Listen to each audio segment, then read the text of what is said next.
look at some of the types of pigmentation that we might see on your client.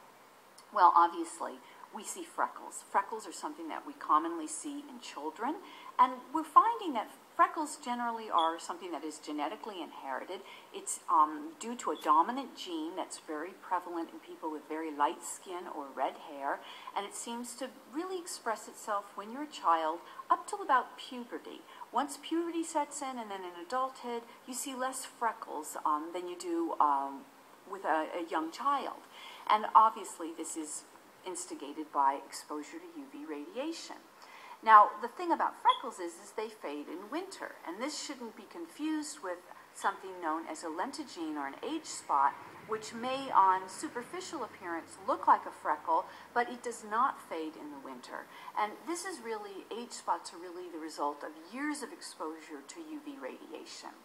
Now, these age spots can be larger than freckles. Freckles tend to be just a few millimeters in diameter, whereas age spots can be the size of a coin.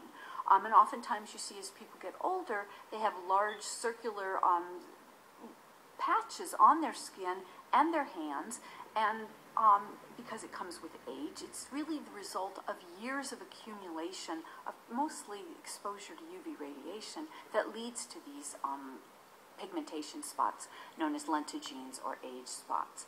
And the average age spot can be about a centimeter in diameter, so that's pretty significant and much larger than a freckle. Now, we have a new phenomenon that has really surfaced in the last few years, and we call it tanning bed lentigines. And what scientists and medical doctors have found is with the advent of tanning beds, we're seeing younger people with age spots that really shouldn't be showing age spots just yet. It usually takes till about your early 40s before you start to see the appearance of age spots.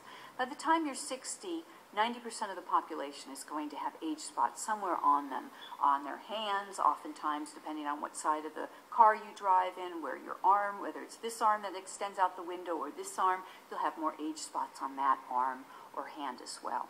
Oftentimes people have it on the neck because we forget to put sunblock on the back of our necks or even on the tops of our earlobes. Now, in terms of from a histology point of view, really that's the only way you can distinguish a small age spot versus a freckle.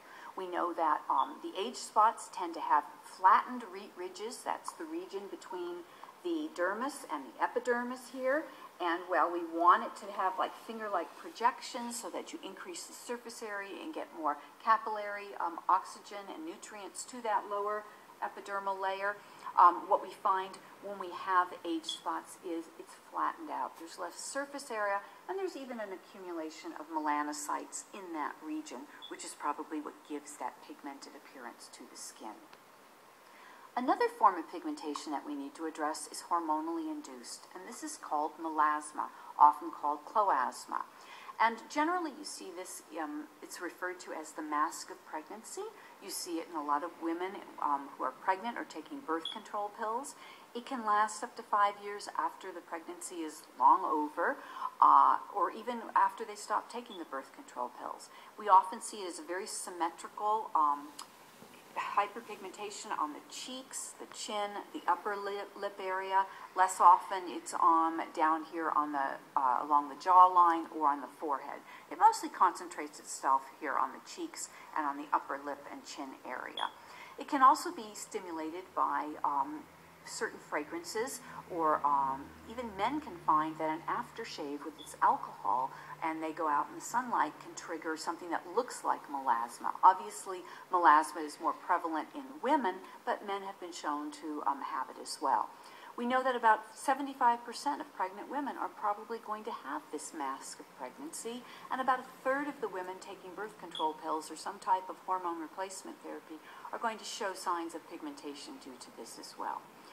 Ovarian dysfunction, thyroid dysfunction can also lead to pigmentation. And the one common thread about all of these forms of pigmentation is that UV exposure is generally required. So if you have pregnancy and you have and you don't have any melasma showing, you really want to make sure that you're protecting your skin when you go out into the sun with at least an